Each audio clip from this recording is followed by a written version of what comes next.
नमस्कार, मैं हूं निश्चित दुबे। आप देख रहे हैं कैपिटल टीवी। तो आज की स्पेशल स्टोरी में हम बात कर रहे हैं प्रयागराज के माघ मेले में हुए उस बड़े विवाद की, जहां शंकराचार्य स्वामी अभिमुक्तेश्वरानंद सरस्वती और पुलिस के बीच टकराव ने पूरे देश को हिला कर रख दिया है। पुलिस कमिश्नर जोगेंद्र कुमार की कथित धमकी, सारी गर्मी उतार दूंगा या बड़ी गर्मी चढ़ी है अभी उतारता हूं, इस धमकी ने शंकराचार्य को इतना नाराज कर दिया कि वे भूख हड़ताल पर बैठ गए और प्रशासन से माफी की मांग कर रहे हैं। यह सिर्फ एक टकराव नहीं बल्कि धर्म, पुलिस या कार्रवाई, राजनीति और पुराने विवादों का घालमेल है।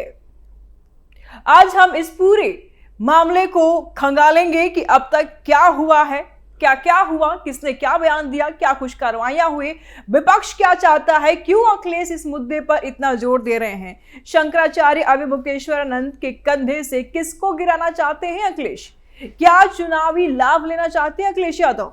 बने रहिए मेरे साथ अंत तक, क्योंकि ये खबर सिर्फ प्रयागराज की नहीं बल्कि पूरे सनातन धर्म और राजनीतिक गलियारों की है। इस खबर की गहराई से निचोड़ेंगे। शंकराचार्य हुए अपमानित। सब कुछ शुरू हुआ 18 जनवरी को प्रयागराज के माघ मेले में, जब मौनी अमावस्या के पवित्र स्नान के लिए शंकराचार्य स्वामी अभिमुक्तेश्वरानंद सरस्वती अपनी पालकी में सवार होकर करीब 200 शिष्यों के साथ संगम नोच की ओर जा रहे थे। संगम घाट पर पहुंचने से करीब 50 मीटर पहले पुलिस ने बैरिकेडिंग्स लगाकर उन्हें रोक दिया।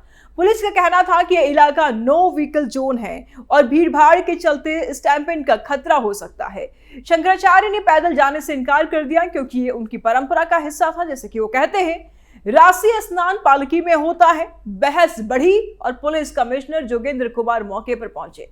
शंकराचार्य के मुताबिक जोगेंद्र कुमार ने उनसे कहा कि बड़ी गर्मी चढ़ी है, अभी उतारता हूं, जो एक तरह की धमकी थी कि उनकी गर्मी या घमंड को ठंडा कर देंगे। ये बयान शंकराचार्य ने इसे अपमान माना है। शिष्यों और पुलिस के बीच झड़प हो गई। पुलिस ने लाठीचार्ज किया, जिसमें 12 शिष्य घायल हुए। 3 को स्वरूप रानी नेहरू अस्पताल में भर्ती कराया गया, जहां उनके पीठ और पैरों में चोटें आई हैं। बाकी को फर्स्ट एड देकर के डिस्चार्ज कर दिया गया। संतों को पीटा गया। शंकराचार्य का आरोप है कि पुलिस ने संतों को बाल पकड़ के घसीटा, पालकी का छत्र तोड़ दिया और उन्हें संगम से करीब 1 किलोमीटर पहले ही वापस लौटा दिया। उन्होंने इसे हिंदू संतों का अपमान बताया और कहा कि प्रशासन ने जानबूझकर स्टैंपिंग जैसी स्थिति बनाकर उनकी हत्या की साजिश रची। पुलिस का पक्ष है कि शंकराचार्य ने बिना अनुमति की पालकी ले जाने की कोशिश की। बैरिकेड तोड़े गए और वापसी का रास्ता 3 घंटे तक ब्लॉक किया गया, जिससे आम श्रद्धालुओं को परेशानी हुई। पुलिस कमिश्नर जोगेंद्र कुमार ने कहा कि हमारे पास सीसीटीवी फुटेज है, जिसमें शिष्यों द्वारा बैरिकेड तोड़ने का सबूत है। हम जांच कर कार्रवाई करेंगे, लेकिन कोई गिरफ्तारी नहीं हुई है, सिर्फ रास्ता क्लियर कराया गया। यह घटना सुबह 9 बजे के आसपास हुई, जब कोहरे में भीड़ चरम पर थी और महिला बच्चों को खतरा हो सकता था। शंकराचार्य बिना स्नान किए लौटे और अपने कैंप में त्रिवेणी मार्ग पर धरना पर बैठ गए। उन्होंने भोजन और पानी त्याग दिया है और कहा कि जब तक प्रशासन मौके पर आकर माफी नहीं मांगेगा, तब तक अनशन जारी रहेगा। उनके शिष्यों ने भी साथ दिया और रात खुले आसमान के नीचे धरना दिया। प्रशासन ने देर रात 18 जनवरी को एक नोटिस जारी किया, जिसमें शंकराचार्य के टाइटल पर सवाल उठाया गया। कहा गया कि 2022 में सुप्रीम कोर्ट ने उनकी पटाभिषेक पर स्टे लगाया है, इसलिए वे खुद को ज्योतिषा मठ या शंकराचार्य कहकर इस्तेमाल न करे। 24 घंटे में जवाब मांगा गया। ये नोटिस मिला अथॉरिटी की तरफ से था, जो पुराने विवाद से जुड़ा है, जहां वासुदेवानंद सरस्वती और अन्य दावेदार है। शंकराचार्य के बयान और आरोप। अपमान और साजिश का दावा करते हुए शंकराचार्य स्वामी अभिमुक्तेश्वरानंद सरस्वती ने मीडिया से बातचीत में कहा कि पुलिस ने हमें रोककर अपमान किया, संतों को पीटा गया, मेरी पालकी का छत्र तोड़ा गया, जो धर्म की मर्यादा का उल्लंघन है। उन्होंने जोगेंद्र कुमार पर सीधा आरोप लगाया कि वे सबसे ज्यादा हठ धर्मी थे, दुष्ट प्रवृत्ति के हैं, और उन्होंने कहा कि बड़ी गर्मी चढ़ी है, अभी उतारता हूं, जो एक धमकी थी कि मेरी गरिमा को ठेस पहुंचाएंगे। शंकराचार्य ने कहा कि योगी सरकार की साजिश है, क्योंकि मैंने राम मंदिर के मुद्दे पर और अन्य धार्मिक मामलों पर सरकार की आलोचना की है। उन्होंने ये भी कहा कि स्टैंपिंग बना करके मेरी हत्या की कोशिश की गई। मैं संगम स्नान नहीं करूंगा जब तक दोषी अधिकारी मुझे सम्मान से एस्कॉर्ट नहीं करेंगे और माफी नहीं मांगेंगे। उन्होंने हिंदू समाज से अपील की कि ये संतों का अपमान है और माघ मेला का बहिष्कार करें। उनके शिष्य स्वामी मुक्तानंद गिरी ने कहा कि पुलिस ने बाल पकड़कर घसीटा, 15 लोग घायल हुए, ये हिंदू धर्म पर हमला है। शंकराचार्य ने दी कोर्ट में जाने की धमकी। शंकराचार्य ने कहा कि मैं चुप नहीं बैठूंगा, यह मामला अदालत तक जाएगा और मैं देश भर के संतों को एकजुट करूंगा। उनका अनशन 19 जनवरी से शुरू हुआ और अब तक जारी है। वे खुले में बैठे हैं, ठंड में भी स्वास्थ्य की चिंता है, लेकिन वे अड़े हुए हैं, टिके हुए हैं। पुलिस और प्रशासन का पक्ष। परंपरा और सुरक्षा का हवाला देकर प्रयागराज पुलिस कमिश्नर जोगेंद्र कुमार ने कहा कि शंकराचार्य बिना अनुमति के 9 बजे बंद इलाके में आए। शिष्यों ने पुलिस से धक्का मुक्की की, बैरिकेड तोड़े, सीसीटीवी फुटेज सामने है। वापसी 3 घंटे ब्लॉक किया गया। वापसी का जो रास्ता था उसको 3 घंटे तक ब्लॉक किया गया, जिससे आम लोग परेशान हुए। स्टैम्पमेंट का खतरा बढ़ा था क्योंकि कोहरा था और भीड़ में महिलाएं, बच्चे थे। हमने लाउड स्पीकर से आधा घंटा समझाया कि पैदल जाएं क्योंकि यहाँ हर श्रद्धालु बराबर है। कोई स्पेशल अनुमति नहीं दी गई किसी संत को। परंपरा है कि संगम पर पैदल स्नान होता है। हमने किसी को गिरफ्तार नहीं किया, ये सिर्फ रास्ता क्लियर कराया। जांच चल रही है और कार्रवाई होगी। डिविजनल कमिश्नर सौम्या अग्रवाल ने कहा कि शिष्यों ने बैरिकेड तोड़े और रिटर्न रूट ब्लॉक किया। हमने कोई अपमान नहीं किया, सिर्फ सुरक्षा के लिए रोका। शंकराचार्य टाइटल पर उठा सवाल। मेला अथॉरिटी ने नोटिस जारी कर शंकराचार्य टाइटल पर सवाल उठाया है क्योंकि सुप्रीम कोर्ट का स्टे है। 24 घंटे में जवाब मांगा है। प्रशासन का कहना है कि यह कानून का मामला है और कोई विशेषाधिकार नहीं।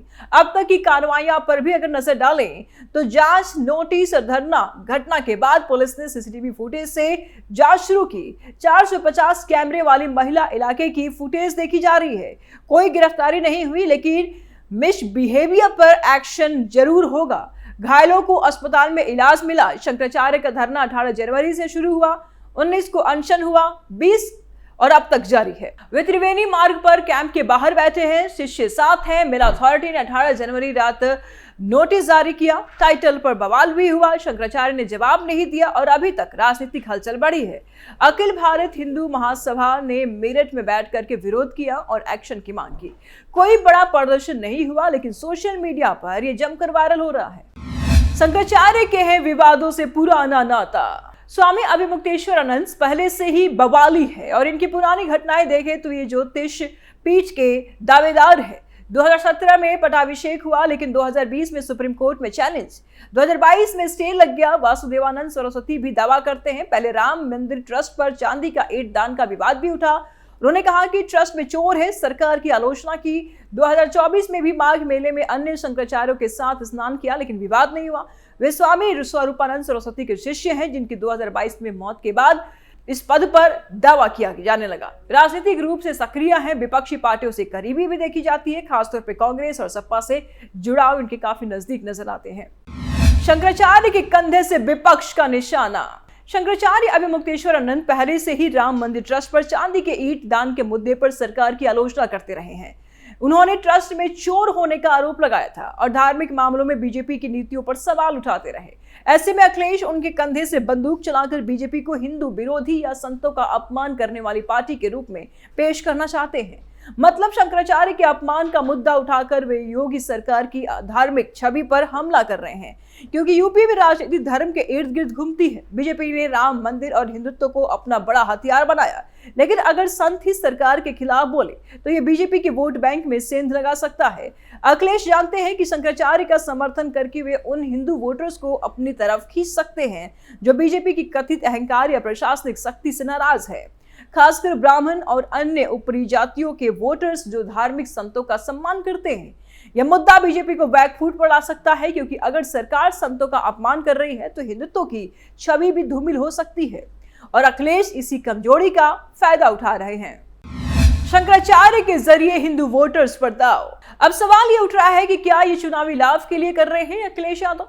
तो बिल्कुल हाँ, क्योंकि यूपी में 2027 में विधानसभा चुनाव होने हैं, 2029 में लोकसभा है, लेकिन राजनीति कभी रुकती नहीं है। अखिलेश 2022 के चुनाव में बीजेपी से हार चुके हैं, लेकिन 2024 लोकसभा में एसपी ने अच्छा प्रदर्शन किया। अब वे हर मौके पर बीजेपी को घेरने और पार्टी को मजबूत करना चाहते हैं और इस मुद्दे से वे मुस्लिम वोट बैंक के अलावा हिंदू वोटर्स को भी संदेश दे रहे हैं।